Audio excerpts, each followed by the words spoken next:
आज खरं म्हणजे या निमित्ताने महाराष्ट्रातल्या जनतेचे आभार तर अनेक वेळा मानले, कारण त्यांच्याशिवाय हा विजय मिळू शकत नाही. माननीय आपल्या देशाचे नेते माननीय मोदीजी ज्यांच्या नेतृत्वात आपण ही निवडणूक लढलो त्यांचे आभार मानले, नड्डाजींचे मानले, माननीय अमित भाईंचे मानले, माननीय राजनाथ सिंगजींचे मानले, माननीय आपले नेते गडकरी साहेबांचे मानले. पण आज खऱ्या अर्थानं मला आभार मानायचे आहेत ते भारतीय जनता पक्षाच्या असंख्य कार्यकर्त्यांचे, की ज्यांच्या मेहनतीमुळे हा दिवस आपल्याला पाहायला मिळाला.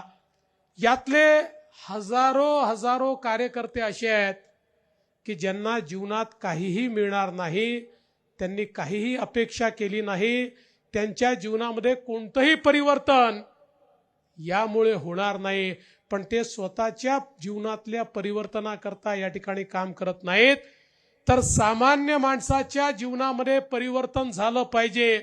आणि सत्ता हे सेवेचं माध्यम आहे, हा जो मंत्र भारतीय जनता पक्षाने आपल्याला दिला तो मंत्र खऱ्या अर्थानं जनसामान्यांमध्ये रुजला पाहिजे.